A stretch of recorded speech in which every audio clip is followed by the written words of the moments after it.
Good morning, Mike and Arlen, our Philippine journey. Thanks so much for joining us.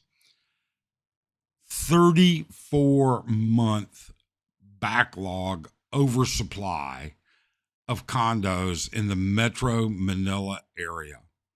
How does this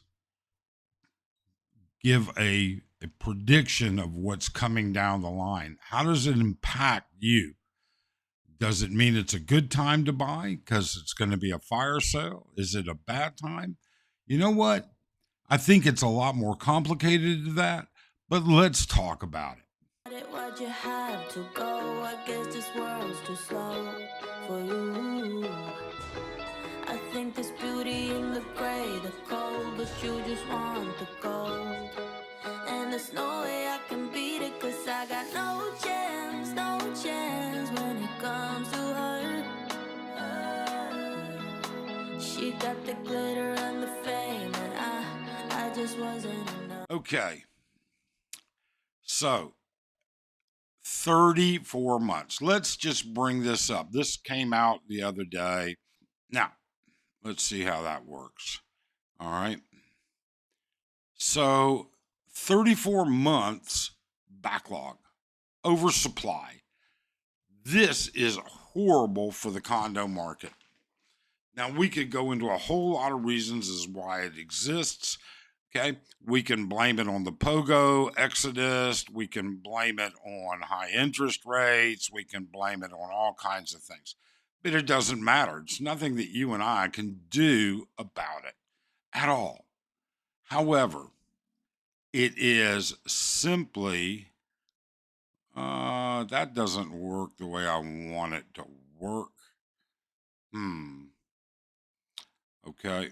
Boom. Let's just switch this back. And equivalent to 34 months. Now, that means that according to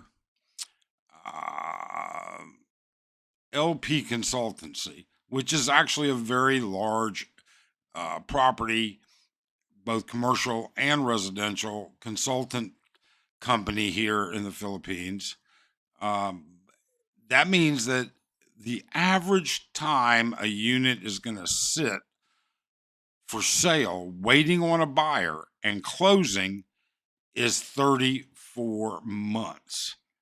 Now, there's again all kinds of different reasons, but in their words, it means it's going to take 34 months for the current supply to be sold.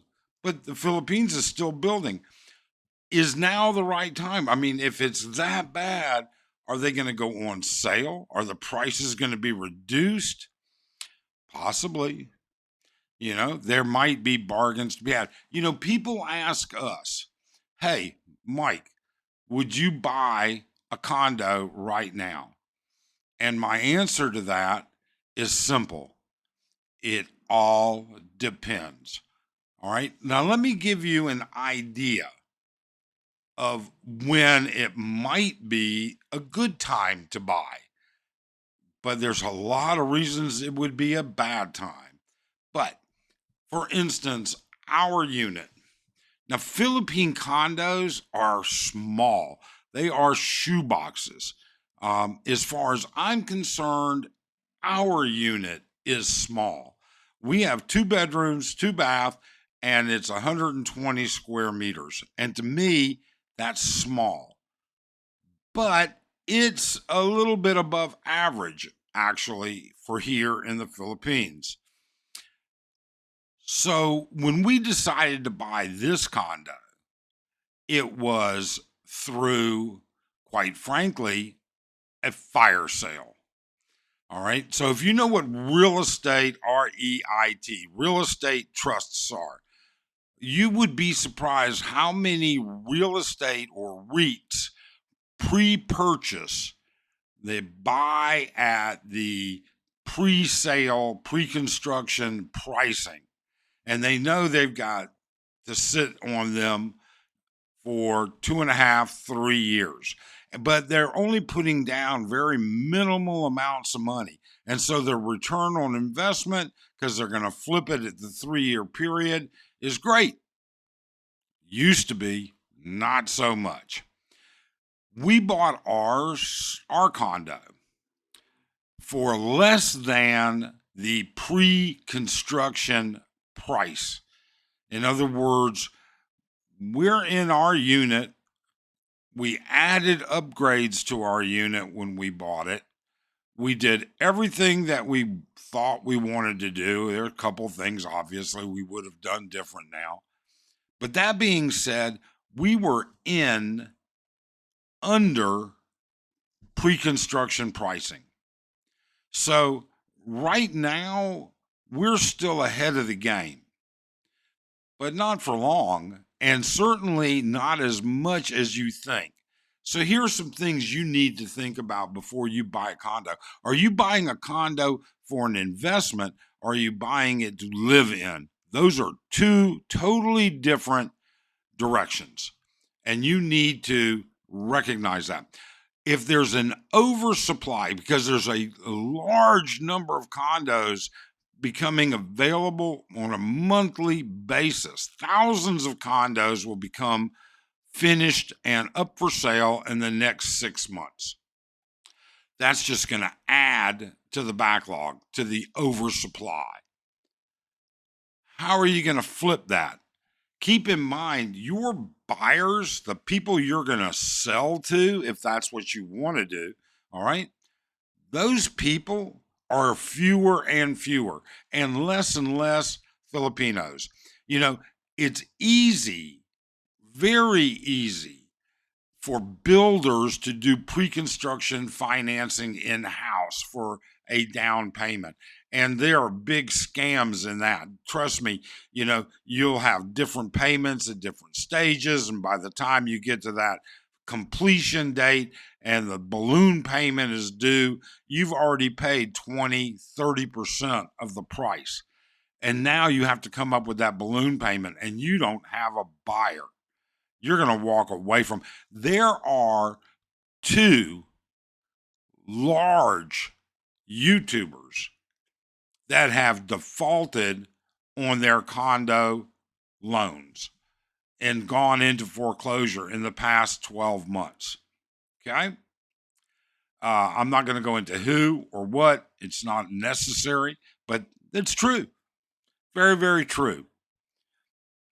Now, if the supply is way backed up, then what happens if they're built already? If they're built and ready for turnover, and that means they are for sale, well, people are going to rent them out. I'm going to get cash flow while I'm waiting on a buyer. Well, selling a condo that's already occupied is hard, or harder, on top of it already being hard here in the Philippines. You got to find a cash buyer in most instances. Okay.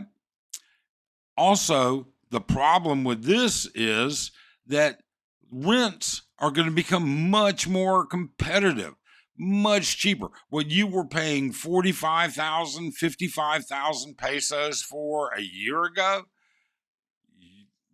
even right now, you can pick up cheaper in oversaturated areas. Where is it going to be oversaturated? Well, it's going to be oversaturated in a lot of areas.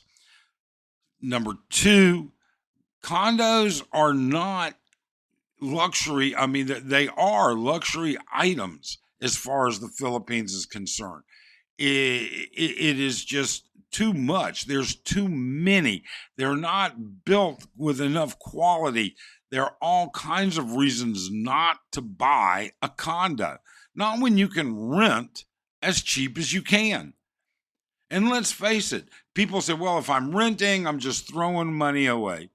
Well, you may be throwing money away, but you're not getting the headaches that are coming with having to deal with it.